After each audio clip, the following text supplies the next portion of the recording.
It was a Monday morning. I was with my sister, and we got a call that my parents' car was parked outside their market, but the gates were down, and it was well after the time that the store should have been opened. So we knew in our gut something was very wrong. Like none of it made sense, and the area in Detroit where the store wasn't a particularly safe neighborhood. So my sister and I got in the car and we went to my brother-in-law's deli that he had. It was called the Ham Palace. And we went there because my other sister, Kim, worked there as well. So the four of us waited as my brother, Jimmy, drove downtown to check out what was going on. And he was the one who eventually came to the market and told us that they had been shot. To look at the life of this week's guest, Scott Stabile, from the outside in, you would think to yourself, this guy has every reason to be filled with anger and rage. When he was 14 years old, his parents were brutally murdered while working at the market that they owned. About 9 years later, his brother OD'd, and he lost his brother from heroin. And he grew up in an environment sort of surrounded by dysfunction and addiction and violence and tragedy and loss. And through this, so many people would take that and become absolutely just enraged with the world and be mired in unfairness and stuck. And that is a valid part of the emotions that we all feel. Scott somehow found a way through it. He found a way to turn around and use all of the pain as motivation to open his heart, to live from a place of just wide open love. In fact, his journey and a lot of his ideas are detailed in his latest book, Big Love, The Power of Living with a Wide Open Heart. I was really excited to be able to sit down with Scott, kind of really go into his personal journey and then his philosophy. How do you go from this place of such profound tragedy and violence and loss and dysfunction and somehow find a way to continue to look at the world as a place of generosity and kindness and lead your way through it with an incredibly open heart and just love. I'm Jonathan Fields, and this is Good Life Project. It's so good to be hanging out with you today. You too, man. Thank you. So, I was trying to think where is an intelligent point to kind of dive into your story. So let's just kind of like back up in time a bit. You grew up in Detroit. Yeah, I grew up in the suburbs of Detroit. Which suburb was it? North, south, east, west? I was in Lathrop Village. What's the vibe of that? Well, it was really mixed. It was a wonderful place to grow up because when I was growing up, Lathrop Village is this little village that's encompassed by a larger city called Southfield. And I grew up around everyone, Jewish people, Black people, every type of person was living in the area where I grew up. So I grew up with just being really comfortable and okay with all different types of people.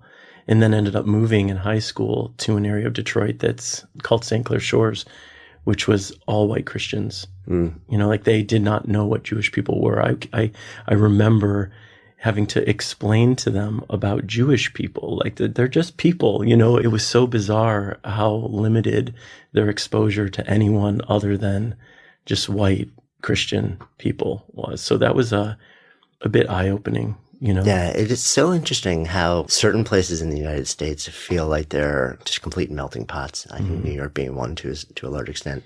And other places still seem very ethnically and culturally siloed to this day. Yeah, absolutely. And I read a statistic years ago. I don't know if it's true that, 94+% of people who are born in St. Clair Shores, that's where they live and die, in St. Clair Shores. And I wonder if that's the truth for a lot of towns in the U.S., and which is okay. That's fine. But there's a big world out there to see and explore. I hear you. So, big family too. Youngest of 7. Yeah. What's that like? I was the youngest of 7, but I came around late. I was, as my mom called me, a change of life baby, which is the euphemism for mistake. And this was in 71, and she was 42 when she had me, which was really old in 71 to have a kid. It's still fairly old to have a kid. So I really grew up. My 3 eldest brothers were already out of the house. So I really grew up with 2 sisters, but mostly one sister who's 5 years my senior. So it wasn't like growing up at that big family, all of us at dinner fighting over food type thing. It was mostly just my sister, one sister and I, two sisters for a little bit, and my parents, but I've got a great family, and I'm really grateful for my family that they're, my siblings are really, we're all very different in personality, but I think the one link or main link is that we really like people, and everyone's welcome.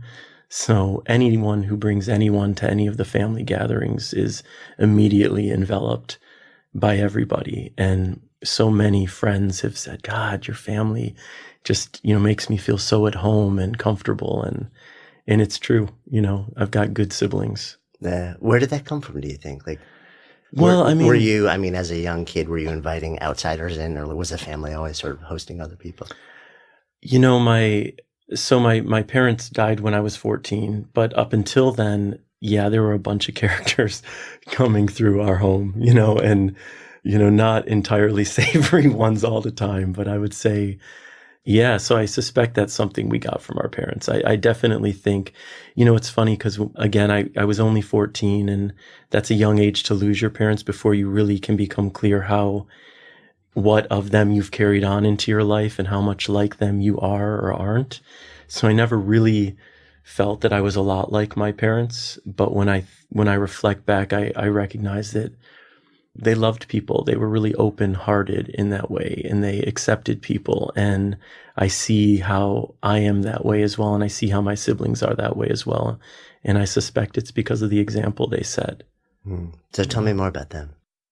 Well, about them.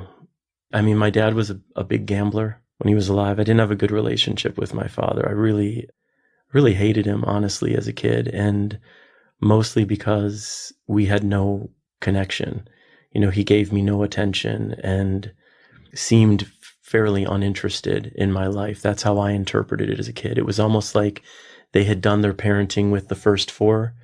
My eldest brother's 21 years my senior, so that's like 21 years, 20 years, 18 years, 16 years. Those are the first four.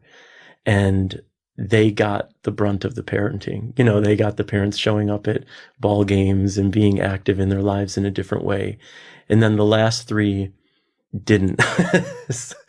Basically, they were done. So my sister Kim and I especially feel like we, were neglected in that light. So I feel like growing up, I was kind of a mama's boy, I remember. And the other thing is that it's a lot of my memories. I feel like I don't have a ton of memories from the early days. And I think that's in part because their death was so shocking and tragic. And it wiped away some of my childhood too, even before they died. But I remember having a loving connection with my mother, even though she wasn't the most attentive necessarily mom either. But they were good people. I think that they weren't the best parents, and I've come to reconcile that as I've aged, just recognizing them more as people, and recognizing that they were struggling too to make sense of this world, and they were doing their version of the best that they could. And it does, and I really do believe that. And so I think especially my dad made a lot of just unfortunate choices as a father, but, as a human being, he was just doing what he could do, so I feel like I'm more at peace than I've ever been around. I spent a lot of my life trying to come to terms with their death. A lot of my adult life was spent when I think about my parents, because they were murdered. They were shot to death in Detroit. So when I think about them, it's always through that frame, through that lens, and trying to heal that and make sense of that in some way. And only in recent years have I allowed for more growth around just my relationship with them while they were alive, especially with my dad, and feeling like there's a lot to heal in that world. There's a lot to look at there, not just their death, but actually what happened before they died. So let's explore that a little bit. So you're growing up in this family, 14 years old, and they're running a local market. Yeah, in Detroit. It was like a fruit market convenience store. Yeah. So take me to the day. Well, I had spent the weekend at my eldest sister's. She and her husband and my nephew were together, and it was a Monday morning. I was with my sister, and we got a call that my parents car was parked outside their market, but the gates were down, and it was well after the time that the store should have been opened. So we knew in our gut something was very wrong. Like none of it made sense. And the area in Detroit where the store wasn't a particularly safe neighborhood. So my sister and I I'm sorry, I'm only pausing because this is a very heavy start to this conversation. But here we are. My sister and I got in the car and we went to my brother-in-law's deli that he had. It was called the Ham Palace. And we went there because my other sister, Kim, worked there as well. So the four of us waited as my brother, Jimmy, drove downtown to check out what was going on. And he was the one who eventually came to the market and told us that they had been shot. And this was in 85, so it will be 32 years. What the police report says is that they came in while their one employee had just been stabbed by somebody, and the person who stabbed them was still in the market, and my father called 911, and then ultimately he shot them. And he's been in prison, since then. He was found fairly immediately. And that's all a blur. I do remember going to his sentencing, but it's a hazy, those months around that time were all kind of blurry. Yeah, so everything was completely uprooted, obviously, and an incredibly tragic, overwhelming thing to experience. I ended up moving in with my sister, my eldest sister Rose, and her family, and switching schools and burying it, the reality of it, like really and truly. And I don't credit any sort of consciousness with that. I think there are times in our lives where our subconscious intervenes, or divine intervention, call it what you will, however you view the world. But something in me knew to make the choice to put this away for now, because I think trying to settle in that grief and comprehend it and allow for it at that age, I don't know that I would have been able to in any way that was okay or healthy. So I went on with my life. I created a big secret around my parents' death. I was at a new school. I didn't want anybody to know what had happened. I felt like a freak, honestly. I was an orphan in suburban Detroit. That was not the norm. It wasn't, to not have parents was one thing. To have parents murdered was an entirely other thing. And it was very overwhelming news for people. So I did my best to just keep it secret, and manipulated conversations that had any chance of going to family.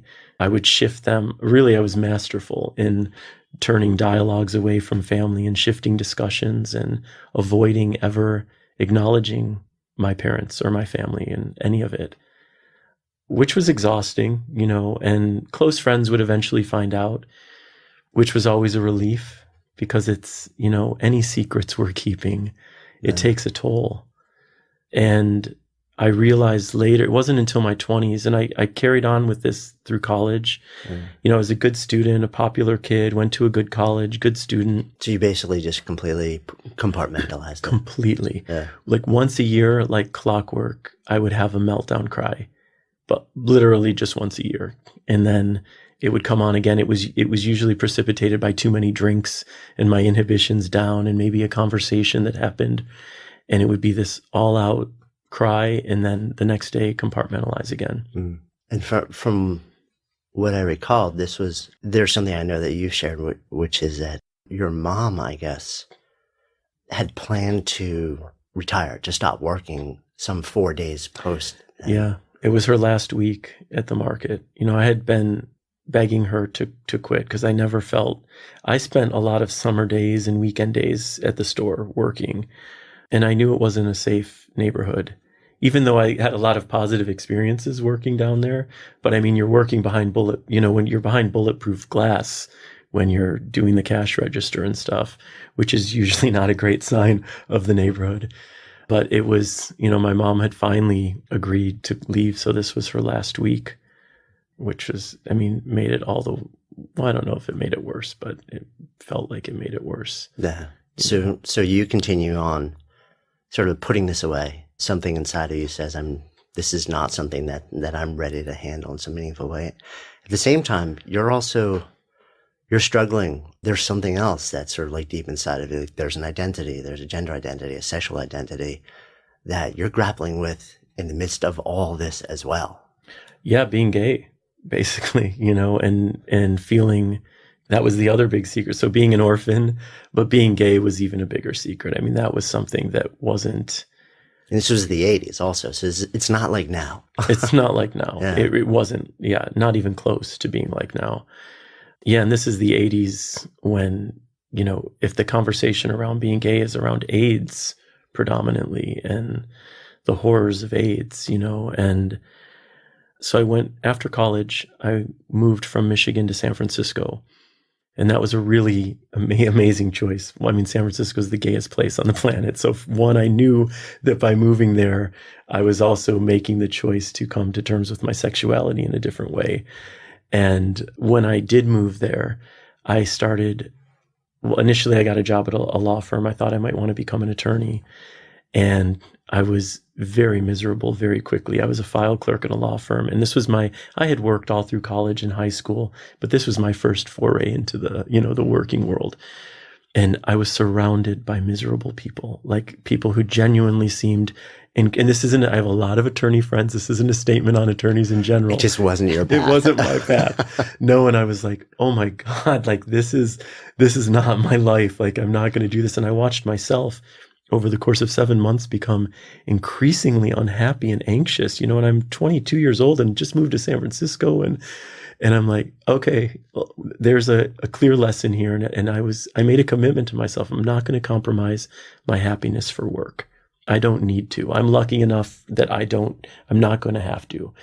And for the most part, I've held true to that in my life, which means I've quit a lot of jobs and some of them in one day, like I've just moved on and I've been very nomadic in that way. You got to tell me what was the job you quit in one day? I worked, the other job I got as a file clerk, because I'm in San Francisco and I'm like, well, I'm working downtown, but I was living in Lower Haight and I wanted to have a job in the neighborhood to meet people. So I got a job at the local Blockbuster around the corner, and I made it through one shift in the local Blockbuster. And I'm like, no, I'm not going to do this. And I worked at the public library for 2 days. Yeah, I've had a lot of short-lived jobs, Yeah. Do you have any sense that this I'm not going to sacrifice comes at all from what happened with your parents, or no? Maybe, I don't know. Yeah. I think it's funny when I reflect on that event and people, I've been doing many interviews lately, so people have been asking me about it. Of course, that's one of the sure questions. And I think sometimes with big events in our lives, like we can look at them and with clarity recognize how we've been affected by them and how that event has led to something else in our lives, a different way of being, a different way of thinking. But I think that there are so many things we will never know. Like I can't even pretend to know all the different ways losing my parents at that age has affected me and influenced who I am. One thing I do know for sure is one of the positives I see is that I don't believe I would be as empathetic and as compassionate as I am today. And I was a compassionate kid. I remember that about myself. But I think that there's something that happens when you endure a great loss and when you've gone through tremendous grief, that you're able to show up for people if you choose to in a much deeper way. Having experienced sadness in that way, I feel like when someone I know is going through something really painful, I can be present with much more depth than maybe I would have.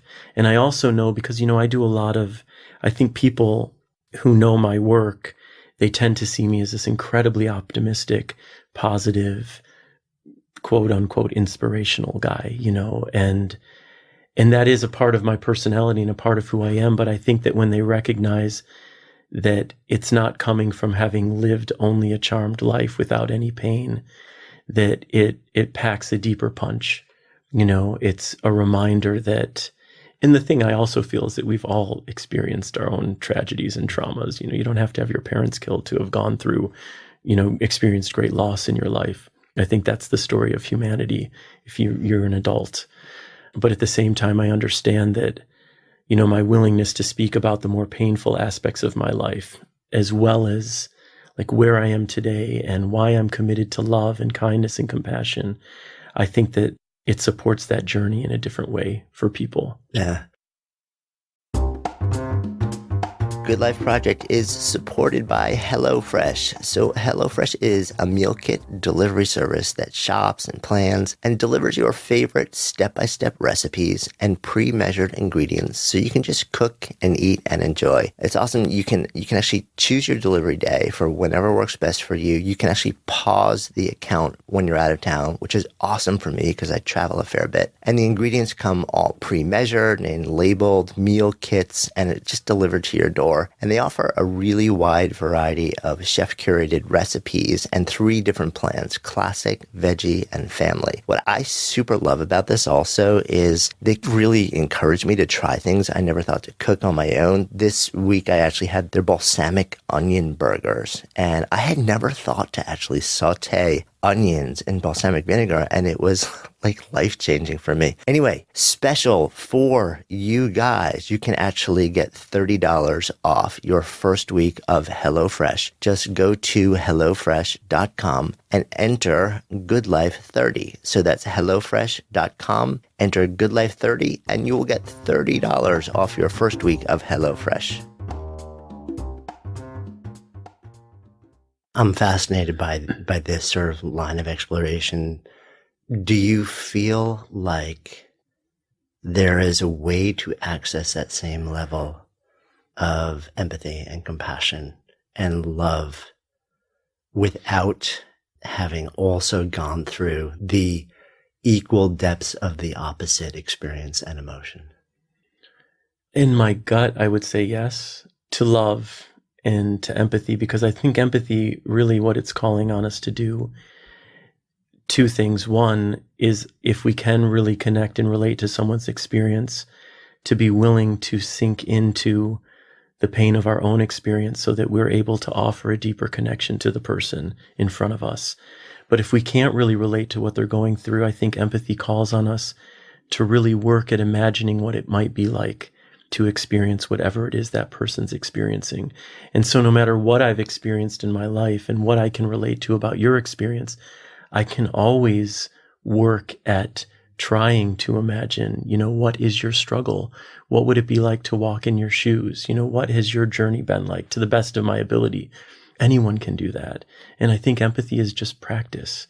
I think we're all born, with the capacity for great empathy, but the more we have to be willing to, instead of just responding with vitriol to vitriol, or, instead of just raging against someone who's raging at us, take the time to bring a little awareness to this moment and recognize the humanity in that person.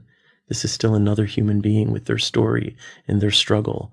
And I think the same for love. I don't think you have to have gone through great pain to be able to offer great love. I think love it's everywhere in all of us. And I think for me, my experience around love is simply about being open to carrying that energy in my actions. And I think anyone can do that. As far as being able to connect to someone's pain, I think if you haven't been through loss, your empathy is one of imagination rather than experience. And I do think there is a different depth to the experience. If I meet people, I have met people who've had a parent murdered, there's a different depth of connection, because not many people have that experience to know. And there's a different level of knowing that comes from it, but I think it's openness. I just think if we can show up to connections with people with a really open heart as much as we're able, and with a commitment to be present in the energy of love as much as we're able, there's no saying how deep that connection can go. Yeah. I wonder, it sounds like part of what you're talking about is a distinction between sort of cognitive versus emotional empathy, visceral versus understood. Yeah. And I've often wondered, can you get to that visceral level without also being able to draw on your own personal experience? I'd love to think you can, but I haven't really seen that quite yet. That, one of the things that, as you're sharing that, sort of came into my mind also is, I wonder if part of what goes on with us these days is that we don't actually want to access that level of empathy for somebody else because we feel like we're living in our own state of sustained anxiety, pain, loss, whatever is the trigger for our own empathy for ourselves, to then open ourselves up to feeling that on behalf of yet another person, and adding that to our ecosystem is something we're kind of terrified of. I think you're absolutely right. I think we're not even, many of us aren't even willing to open up to our own experiences. I think that this country is so addicted. It's such an addicted society. And it feels to me like so many of us are avoiding feeling anything that's uncomfortable. So we're numbing ourselves and we're escaping from honest feeling. And in the metaphysical world, we're being told that happiness is a choice, and that you can just choose happiness, and that something's wrong with you if you're not okay. And we spiritual seekers have been in some way conditioned to believe that as well. And so everybody on all spectrums are avoiding just feeling. And I really believe that the only way we come to understand that we have the strength and resilience to be present in our pain is to actually sit in it and be with it and feel our sadness and feel our rage and feel whatever else is going on without needing to always numb and escape.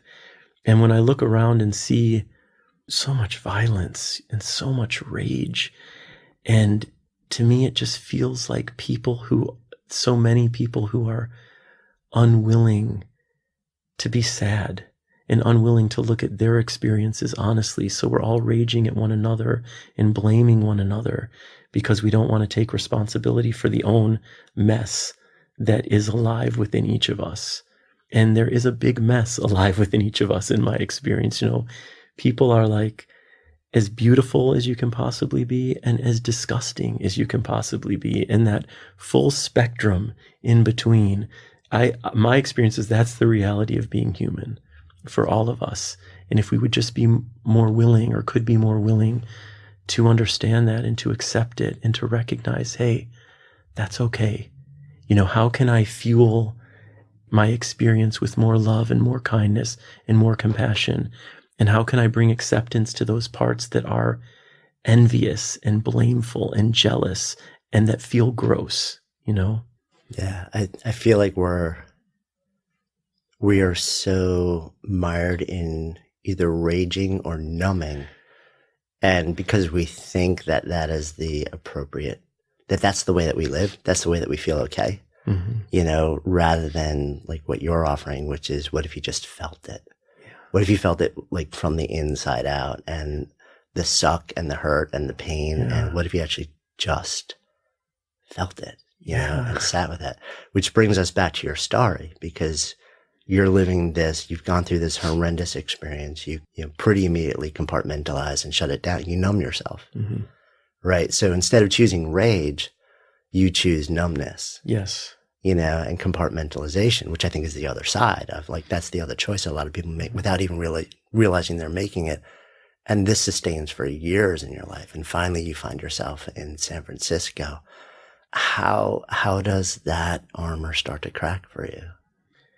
It starts to crack when I got a job at a new age gift shop. So after I quit the law firm, after 7 months, I went to New England for 6 weeks to teach at this literature program through the University of Michigan called the New England Literature Program. And I went on the program as a student, and then I taught at it for a couple years, and it was life-changing. That was, I would say, one of the first steps to opening up, because you're living on Lake Winnipesaukee, this gorgeous lake in New Hampshire, and it's like commune living, and you're studying the transcendental authors like Thoreau and Emerson, and every weekend you're spent backpacking in the mountains. And it was my first time doing all of this, and you're only required to keep a journal. And it was my first time writing in a journal. So it really was an awakening to writing in a different way. So I went to that after the law firm. I returned to San Francisco and got a job at this New Age world gift store. And they had an amazing book section with all these metaphysical, spiritual, self-help titles. Did you consider yourself sort of a spiritual oriented person before that? No. I remember one of the final weeks of working at the law firm. I'm excited to find this because I typed it in and printed it out at the time. But I remember writing that there's this feeling in my gut that's been swirling around, and it feels like it's begging for more in my life. And I remember reflecting back on that writing and recognizing that was the call to the spiritual path that I was about to embark on. It was this opening and this realization within that there's more to life than what I'm experiencing. And so going to this store, it was like coming home to something that I had never known. I'd never heard the word enlightenment. That was completely beyond anything I had been thinking about. And I was surrounded by people now who were talking about love as their life goal and enlightenment and being more compassionate, not career and money. And I was loving it. It was like a very peaceful, lovey vibe. And I was like, this is totally me. I get this completely. And then I started to read more books, and I just started to open up. And what I started to recognize was that the wall that I had created around the grief of my parents, the compartmentalization, it had really been a wall also to the deepest possible connections with others, because it's all energy. And we like to believe that we can be selective in the walls that we put up, but that isn't really my experience of life. My experience is that if you put up a wall to darkness, you're also putting a wall up to light. If a wall is a wall. So once I started to open up, and once I started to allow for the possibility of really crying more than once a year and raging, which was precipitated by, even before I got that job, one of my yearly meltdowns that just went on for days. And I was locked in my bedroom crying and thought, I'm losing my mind. Like, this isn't how this normally works. So I picked up the yellow pages at the time and did one of those, closed my eyes and pointed in the psychotherapist section and called a therapist and spent once a week for 6 weeks, which was all I could afford at the time, talking about my parents and crying about them and raging about them. And I think I understood, I can talk about them. I will survive this discussion, this dialogue. I will survive the pain. I will survive the sorrow. So that really helped me to kind of ground me. And then I got the job at the store, and then I started reading these books and connecting with people who were so open and who were openly talking about their darkness and their shadow side and all of these things. So my life really opened up at that point in a very positive way, because when you start on your spiritual path, in my experience, there's whatever that means. I mean, we're always on our spiritual path, but when you become more conscious, I would say, about your growth and healing, I think that life can be very generous, because you're awakening. And so everything was very beautiful. Like, people were more beautiful than they'd ever been. And I was more beautiful than I'd ever been. And I'm loving everything so much more. And I thought, I like this, this is a path for me. But I think that is naturally followed by a very different experience, because as we open up to who we are, and as we become more honest with who we are, we also see how ugly we can be. And you start to discover these things about yourself that you denied before or compartmentalized. You start to see just how envious you can be, and you start to see how blameful you can be, and just how disgusting, really, you can be in your mind and in your thoughts. And that's never a fun thing to focus on, which is why I think a lot of people are numbing all the time, because you don't want to look at that side and recognize that side. But so anyway, as I was opening up in the store, my connections with people were becoming more honest and deeper. And I wasn't creating a big secret about the fact that I was an orphan. I wasn't like shouting it from the rooftops, but it wasn't something I felt like I had to hide, which was a huge relief. My sexuality, I was becoming more okay and starting to tell my closest friends that I'm gay, which is like thousands of pounds lifted off your shoulders. So everything was happening around the same time in my early 20s there in San Francisco. And what I was realizing within it all is that love is the thing that makes the most difference. And that love, that's the most conscious choice I can make for myself always, is to, as much as possible, operate from the energy of love, and to recognize that when I'm living outside that energy, I'm in my head. And that's okay. That's human. But if I'm trying to justify not being loving, that's all ego talk. That's all mind talk. And those aren't the choices that I want to be making more often. So it's incumbent upon me to recognize when I'm operating outside the energy of love, and as best I can to shift myself back. And when I speak about love, I'm talking about the energy of love, the thing that I see as the igniter to kindness and compassion and forgiveness and authenticity. All those things are love in action. And all those things, I believe, serve our world most positively. Mm. So as all this is happening, you're sort of emerging, the armor is peeling away, the compartmentalizing is dropping away, and you're starting to feel again all the feels, not just love, but like processing pain, shame, pity, sorrow, all this stuff. I don't know if I have the timeline right here, but you get hit again with your brother. Yeah. He died from a heroin overdose. That was right at that time as well. That was in 94, which is right when I got the job at the store. It was soon after I got that job. He had been addicted to heroin his entire adult life, and he was 18 years my senior. So basically he had been addicted to heroin my entire life until he died. So that was the lens through which I saw my brother, from day one, pretty much, which was tough. I mean, my dad had a gambling addiction, so that addiction was in our household in a very present way growing up. And my brother's heroin addiction, I mean, it creates a lot of trauma. Any addiction, I think, like that creates a lot of trauma in the household. And when my brother died, the experience of losing my brother was profoundly different than my parents, in great part because some part of me always expected to get a call that Ricky had died. I think my siblings would all say the same thing. I don't think that we had seen him go in and out of rehab so many times, and I didn't believe he would ever kick it. I didn't believe he could. I have a very different view of things now. I don't believe that anyone's ever without hope. If they're still alive and breathing, I always think there's a chance that a person can move beyond their addiction or move beyond whatever struggle they're going through. But at the time, I didn't see that possibility for my brother. So as sad and tragic as his death was, it wasn't surprising. And in that way, it was very different than losing my parents. And it was also, there was a part of me at the time, because I didn't see the possibility of him getting over it, that felt a sense of relief for him.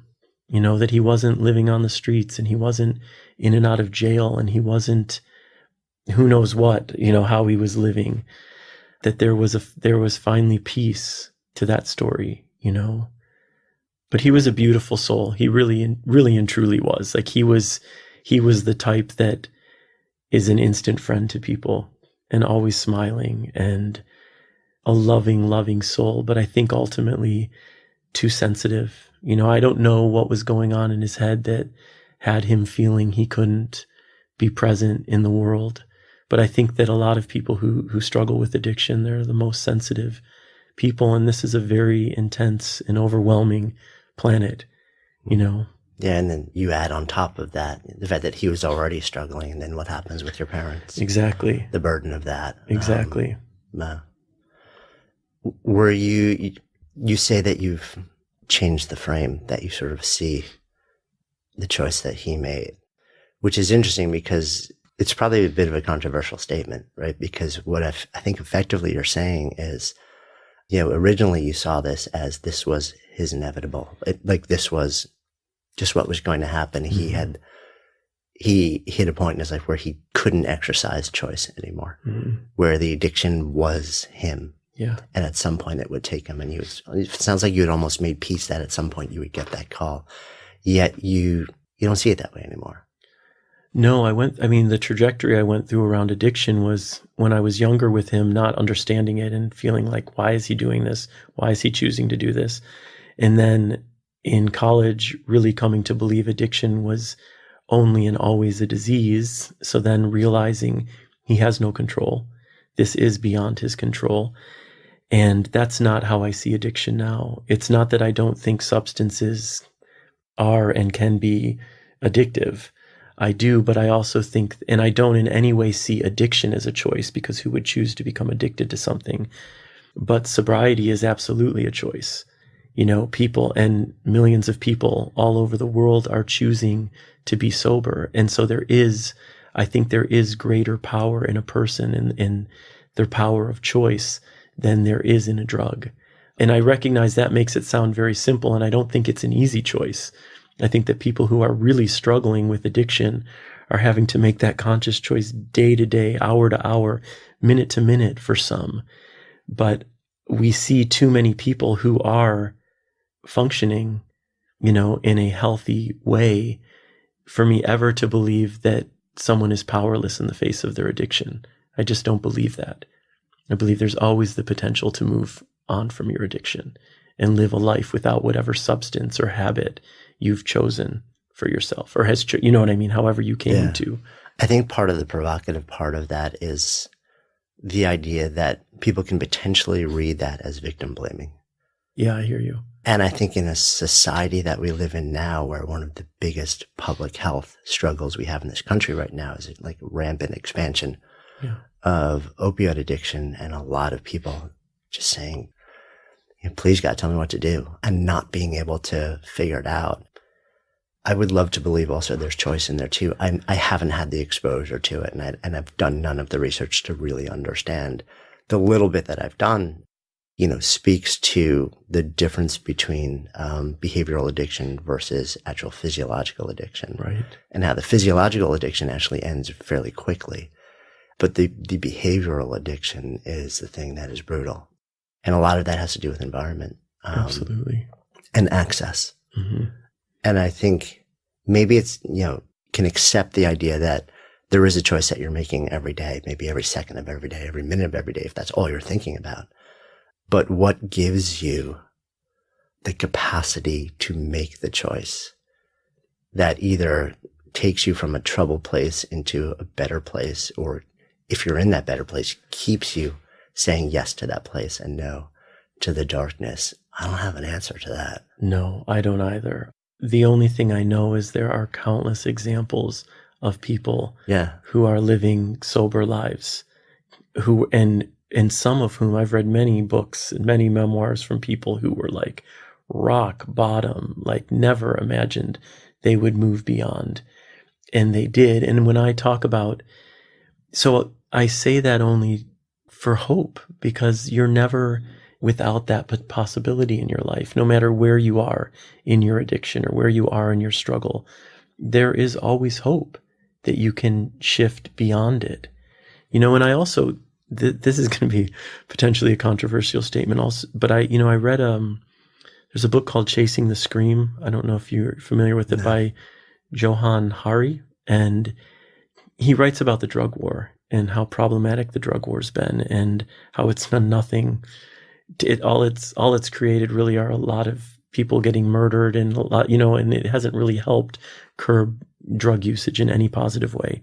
So at one point he profiles a hotel. It's either in Portland or Vancouver, I'm not sure. And it's a hotel for people who are addicted to heroin predominantly.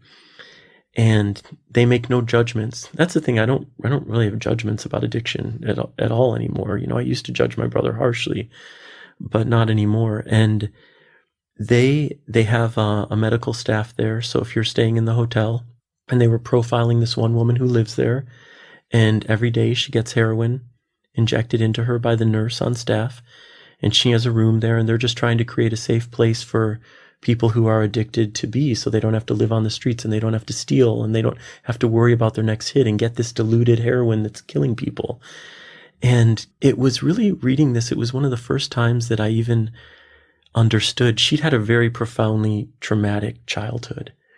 And as the nurse was talking about her, she was saying that she has no intention of not using heroin.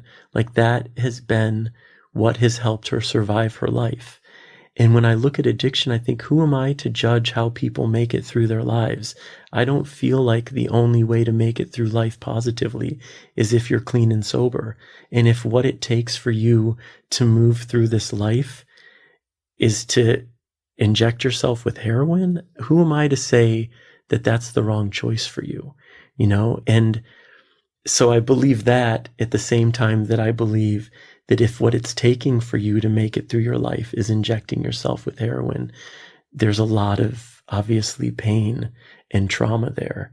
And that's unfortunate. And I think there is still a possibility, potentially, I don't know, to live your life without needing to shoot heroin to do so. But who am I to make that statement about anyone's choices? It's a hard issue. Bottom line. Just, I mean, and like, I'm nobody to have any sort of real and anything to sort of say about it because I have so little exposure to it. But I've known people who have, and it is never as simple as the conversation that happens on the surface. Never. Makes it seem. I've known some people who've lost their life, and if you knew their story, it's just never what you see on the surface. And there were times where I would, walk by somebody on the street and judge fiercely. Mm-hmm. And my lens now is, they're but for God's grace go I. Like, you don't know what they've suffered that led them to try and find some way to cope. Not that I'm in any way saying this is great and, but it's complicated. It's complicated. What it comes down to. Yeah. The only thing I do know is that the way the stigma around addiction is terrible and unnecessary and harmful. Instead of looking upon people who are dealing with addictions with compassion, we're imprisoning them, and we're not approaching it well. We're not approaching it with an energy of healing.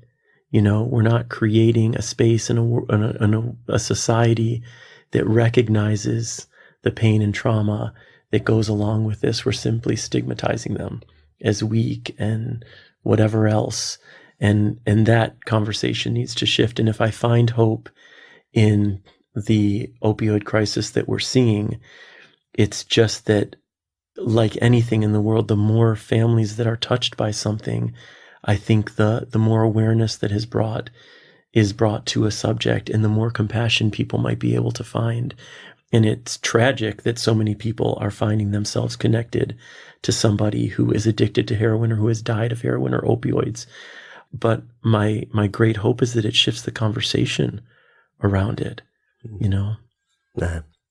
As you start to sort of emerge into a different person, and start to feel and live and connect again and rebuild your life to a certain extent, how do you find belonging as this new you? I join a cult. The logical next step. The logical next step. It's true, though, too. Yeah, no, that's so funny. So as I'm opening up and exploring, I'm finding myself surrounded by all these beautiful, amazing people, all these big open hearts, and I'm becoming very close with them. And many of them are students of a guru in the area. And it was only a matter of time, because through conversations with them, I feel like I'm opening up to this whole new world of enlightenment and spiritual seeking and all of this stuff. And they were crediting so much of their growth and so many of the positives in their life to the teachings of this guru. So of course I wanted to meet him. And again, this was a whole new world for me too, just the idea of gurus, spiritual teachers. And so I met him, and he was incredibly dynamic and incredibly intense and charming. And I spent several hours with him one-on-one, and it took me a year before I called him again. And I think in part because I understood at the time that to choose working with him, it was a commitment. It meant choosing to really be on this spiritual path, whatever that path was going to be. Mm-hmm. It meant making the choice for that to be the primary focus of my life. I understood that, and that he was going to become the primary focus of my life in this community. So a year later, I found myself writing in my journal every day about him, and dreaming about him. And so I'm like, okay, I think it's time. And, being a part of that community was incredibly positive for many years and in many different ways, because his path, as he described it, he professed himself to be an enlightened master. So on par with a Buddha or a Jesus or whomever you see as an enlightened master. And he had transcended ego, which is, for enlightenment to me is basically transcending your ego. And so he was just operating out of love, and he was, as he described, a puppet of God. So we were basically told, and I understood, that any of the directives that came to me through him were directives from God for my spiritual growth and healing. So anytime I was in objection to what he was suggesting, I was basically objecting to my own path to enlightenment. I was objecting to God. I was objecting to my growth. But he preached love, unconditional love and unconditional friendship. He talked about being real with your darkness. So much of what was talked about and taught and lived in the experience in that community is what I hold true to my heart today, a lot of it. But what I came to discover was that he wasn't enlightened, basically, what I came to believe. And I really worked hard. It's funny because I'm an intelligent, fairly rational, fairly stubborn and rebellious at times human being. So I don't necessarily, it's just funny how you can get involved in a cult, basically. You just never know who's going to be in a cult. So, but I often saw things that he would say and do that didn't seem to be aligned with how I perceived enlightenment. But I trusted him, and I would tell myself over and over, well, you don't know what it is to be enlightened. You are so far from enlightened. How could you possibly know? So just trust that in what he's saying. And you're surrounded by people who believe in him and speak of his enlightenment as well. So the narrative is that this is who he is, and that everything he's doing, even when it feels incredibly manipulative or unkind, or when he's lying, or when he's not owning anything as his own mistake, you trust it, that he's always operating with your best interests in heart. But I had to work hard to get that. I was always battling the trust, and sometimes you'd have long stretches of it, and sometimes I'd be struggling. It takes a lot to put that much faith in another person, I think, especially when at that time, enlightenment was all I cared about. Everything I did was because I want to become enlightened, and so all the choices I was making, it was with that end goal of enlightenment. And he was the person that I saw that was going to pave the way and prepare me for enlightenment. What did you think enlightenment would give you that you didn't yet have? A deep freedom, basically. And freedom, as I saw it, was how I experienced my teacher at the time. Like freedom to be absolutely who I am in every moment, and so deeply, deeply loving that my impulse would just be to love. So there's a sense of peace and a transcendence of the ego. So enlightenment for me meant not being consumed with all this mind chatter, not being consumed with that inner critic, that self-abusive voice who's always tearing me down and who's always tearing other people down. Just beyond that, or so deeply, deeply in acceptance of all that it has no weight anymore, and that's what I believed him to be. What happened that led you to basically say, this isn't working? Well, a couple things. It's how to make it into it's such a big, it was 13 years of my life, but basically I just didn't trust him anymore. He would say things and do things that just didn't seem loving. And I never once heard him take responsibility for being wrong about anything. It was always that he would take credit for the growth that his students would have, but would never take responsibility for anything if in the negative. It was always just ownership of everything that was good and positive. He was terrified of flying, but for him, it was like, I'm just taking in the fear of everyone else on the plane. I'm not really scared. When he was so obviously scared. Do you know what I mean? Just no admission to anything. It sounds like the exact opposite of being disconnected from ego. It sounds like the key traits of hardcore narcissism.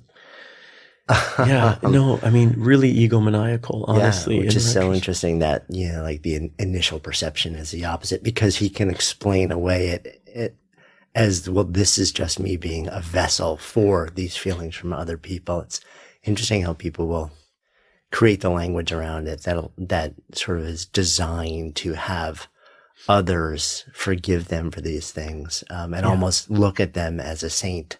Yes. In some level for, like doing this.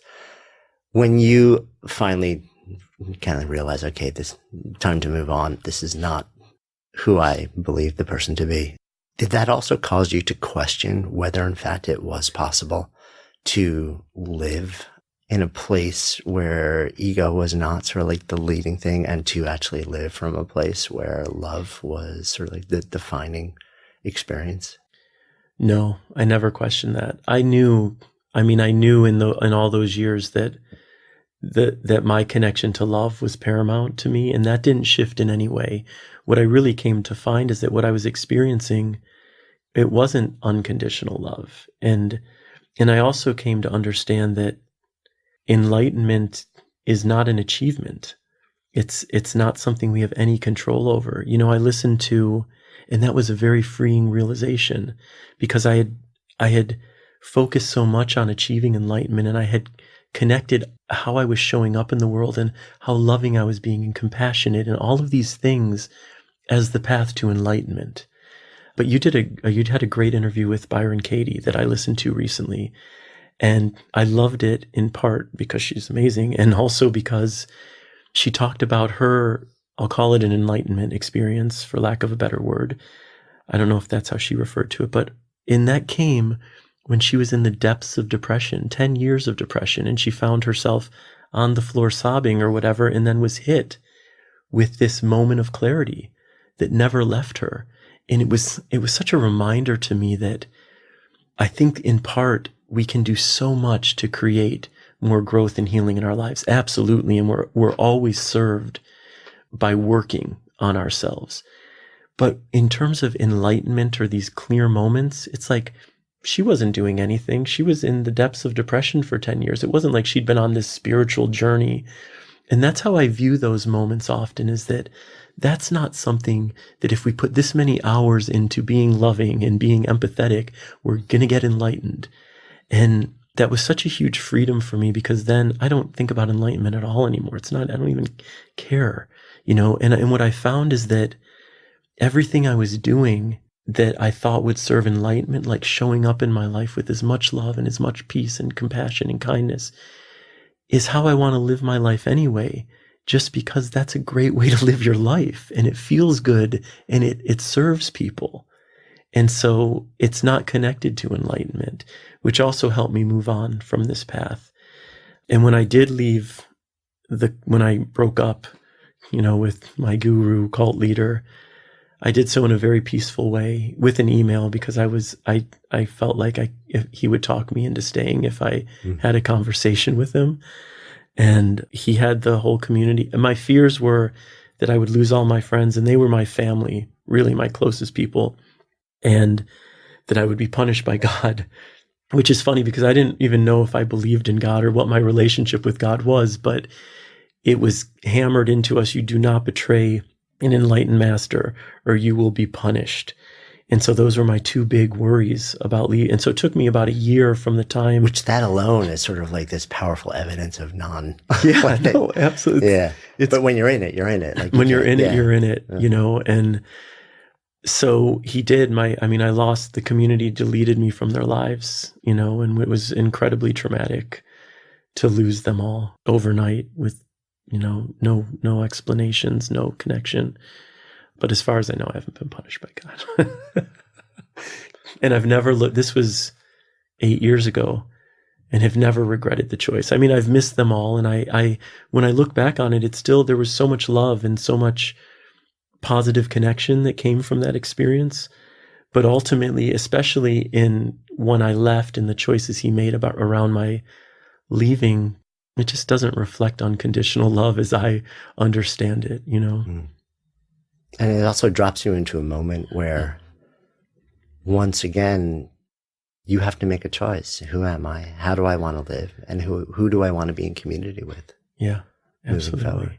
And that was really I write about this in one chapter in the book, and one of the points of that was to really remind people that no matter how long you've been doing something, or no matter how long you've been a part of a tribe, or have had a specific teacher in your life, it is always within your power. If you feel like that person or that experience is no longer serving you or your well-being in a positive way, you are always served by moving on. And only when you move on from the things that don't ultimately serve your growth, serve your healing, serve your heart, only then do you create space for new teachers and new possibilities. And it's not easy, if you have a family, and this is where tribes are in all areas of our lives, in the families we were born into, the cliques, our friendships, the religions we're a part of.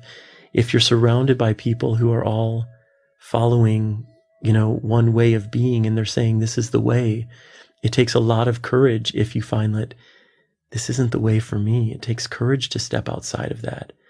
But there's a great freedom that comes with making those choices. And also there's just immense possibility in terms of the new people you'll attract to your life, who are more aligned with the real person you are. Yeah.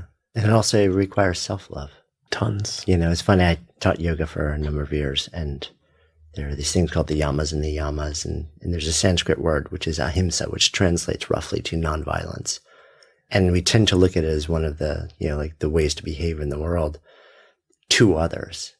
But fundamentally, it starts with nonviolence towards self. Absolutely. And I think that's something that sometimes I think we skip over, because in a lot of ways it's easier to love or to be nonviolent to others. Yeah. But to go inside and be like, no, I'm okay. I'm good with me. Absolutely. That's a bigger bite of the apple. Always. Everything is a bigger bite of the apple. Yeah, no doubt. So we're 32 years removed now from that horrendous day when you were 14. The man who took your parents from you is still in prison. Mm-hmm. You have lived a lot of lives since then and done a lot of thinking, a lot of evolution, and really a lot of work to really connect to this place of love and live from it and teach from it. And do you think about that person at all? And if so, have you explored the idea of forgiveness for him? And can you feel anything resembling love or unconditional love towards him? 100%. Yeah, I forgave him a long time ago, and I feel love for him. And that journey for me was all about empathy. I think empathy is the path to forgiveness. The way that I've come to view forgiveness is that, one, it's a mandate of love. So I don't see things as unforgivable. It's not how I process the world. And because for me to see something as unforgivable, basically what I'm saying then is the darkness that lives in the action of that person is greater than the light and love that lives within my heart. That's how I see it. And I don't see that that's possible. I think that the love that lives within each of our hearts will always trump darkness, no matter what somebody's done. I definitely didn't have that awareness when I was 14 and for many years after my parents' murder. But I did recognize how it felt to think about the man who killed them with hatred and vengeful thoughts. And I recognized the toll that was taking on me. And some part of me understood, again, this was in my 20s as I was opening up, some part of me understood that the only way to rid myself of these toxic, horrible feelings inside about this man was going to be to find forgiveness for him. And I didn't know how that was going to happen, but I started to imagine him. I started to imagine what his experience would be like. I started to recognize that no human being who is operating from any place of self-love and self-worth or feeling that they're seen by this world would ever make the choice to kill other people. That's not possible. And I understood that though I can't relate to killing other people, I can relate to feeling really unloved, and I can relate to feeling, really unseen, and I can relate to having been so angry at people in the world that I wish they would drop dead. These were all things that are human. This is part of the human experience. And I didn't know everything he had lived in his life. but I tried to imagine his struggle. And it was then that something totally shifted in me. And it wasn't like this moment. I don't think, in the same way, I don't think we can choose happiness out of the sky. I don't think we can choose forgiveness out of the sky. But I started to notice that by sitting in his humanity and connecting to him with an empathetic and compassionate heart, that when I would think about him, it was with forgiveness and it was with love. And it was like forgiveness had finally chosen me because I had put in the work. You know, I had gone beyond the rage. I had gone beyond the blame, and I had connected to his humanity. And I just see anything as forgivable when you operate from that place. But you have to want to forgive.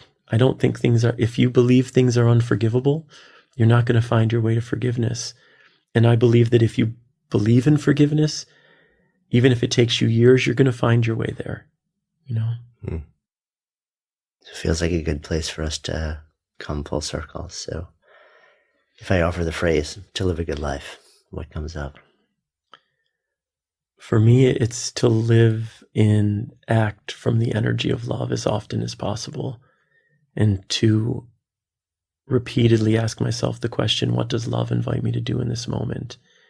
And as much as I can, live my life from those answers. And life is pretty good when you do that. Thank you. Thank you, Jonathan. Hey, thanks so much for listening. And thanks also to our fantastic sponsors who help make this show possible. You can check them out in the links we've included in today's show notes. And while you're at it, be sure to click on the subscribe button in your listening app so you never miss an episode, and then share the Good Life Project love with friends. Because when ideas become conversations that lead to action, that's when real change takes hold. See you next time.